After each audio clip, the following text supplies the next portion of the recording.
We have a rematch in a fight that was one of the most talked about and controversial decisions, not only this year, but in the last few years when it comes to boxing.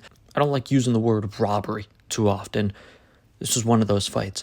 We're getting O'Shaquie Foster versus Robson Conceicao 2 here this week, as O'Shaquie Foster looks to make up for a poor decision on the judge's part and get his belt back at 130. First, make sure you like, subscribe, comment on this video, as I will be attending Foster versus Conceicao 2. And if you're in the central New York area thinking about coming to this fight, come out Thursday to Turning Stone, as I'll be doing a live podcast previewing this fight among other fights at Turning Stone Casino at New York Rec and Social Club. More information will come later, so make sure you like, subscribe, comment, and follow Backman Sports on Twitter so you don't miss that event. But back to the fight. This was a fight that, when you go back and rewatch it, remember, this fight was on the undercard for Shakur Stevenson versus Artem Harutyunyan. A fight that, when it happened, when it was announced, mayhem. People were livid at the decision. When you go back and rewatch it, and I agreed with people being mad then, I still agree. I rewatched this fight. For me, if I was being the most generous human being in the world, I would have it 8-4 Foster. And that's with me being the most generous guy to Conceicao. In reality, I had it around 10-4 in favor of Foster. For me, I don't understand where the judges got their scorecards to give the split decision in favor of Conceicao. When you look at this fight, from the bell, from the jump, it was all Foster. His defense was on point. Heck, if you just look at the punch stats for this fight, yes, Conceicao threw so many more, but he didn't land as many. He landed a drastic amount less than Foster did, and Foster threw less punches than Conceicao. So when it comes to the judging, and I saw O'Shaquie Foster talk about this, is it just blind aggression that wins you fights? Because if that's the case, then okay, then everybody should just walk down their opponent, and it doesn't matter if they get hit, just don't get knocked out. You'll win a fight. Does defense not matter? Because a lot of the shots Conceicao was throwing were getting blocked by Foster.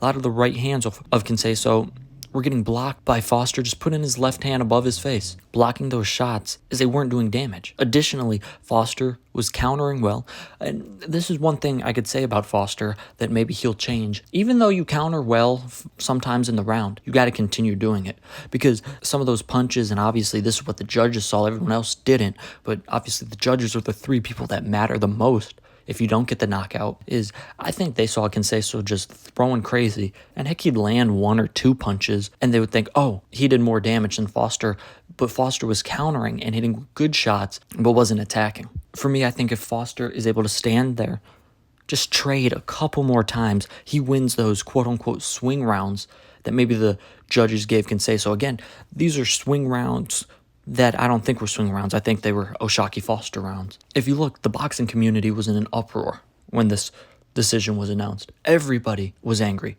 Tim Bradley went at the referees. That wasn't even close. That's ridiculous. That's ridiculous.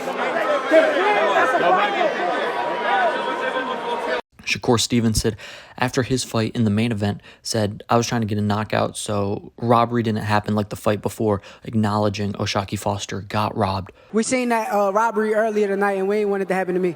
It was a robbery. Yeah. O'Shaquie Foster got robbed. Yeah, it was a robbery. This is a fight that in the rematch, I think I'm trying to see what each fighter is switching up. Because again, everyone believes O'Shaquie Foster won. So is he going to maintain the same game plan? Or is he going to switch it up and try and go for a knockout? He landed a lot of flush shots. So does he try and go for that knockout?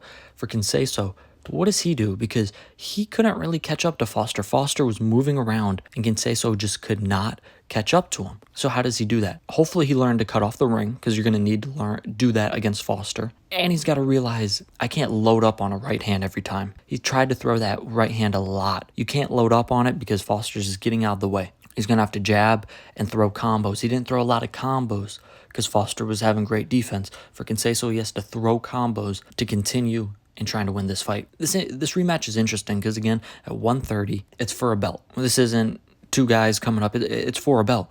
Foster, he had plans. He wanted a potential Oscar Valdez fight in the future, a fight that would be a pretty good fight. Now he's saying, dang it, I had to come back and waste my entire 2024 on Robson Conceicao. So for Foster, I think he's trying to make a statement. For him, I think he needs to go in there, okay, forget the first fight even happened. Go in there and make a statement, say, yeah, it was me dominating for 24 rounds or less if he's able to get a knockout. It'll be interesting. Again, I'll be there covering everything, whether it be press conferences, weigh-in, the actual fight itself. I will be in Verona, New York, Turning Stone Casino, covering this fight. Make sure you like, subscribe to this video. As for me, I'm going in there thinking O'Shaquie Foster's going to make a statement. Robson Conceicao, he's trying to keep that belt. Again, he was declared the winner. He got his hand raised last time. Does he switch it up, or does he continue with his method and how he fights? It's going to be an interesting fight. What are these two guys thinking going into this fight? We could get another fight that isn't necessarily the most entertaining to the fans, or we might get a shootout, and we might get a shootout early. I'm excited for this one. Again, make sure you like, subscribe, comment to the Never Drop podcast. I got all your information covered for this fight. And again, if you're in Central New York, think about coming out to this fight. Come out Thursday, New York Rec and Social Club. Follow Backman Sports on Twitter. I'll have your information on a specific time, most likely in the afternoon. Come out, talk with me about some boxing, man. We'll preview this fight. We'll preview a Boots fight that's happening next week. We also might touch on Mike Tyson versus Jake Paul while previewing Foster versus Conceicao. So it's going to be a good time. Make sure you follow. I'll have all the information on my Twitter, and I'll post it here on YouTube. Looking forward to this one. This rematch is going to be a good time. That's all I got for you today. Peace. I'm out.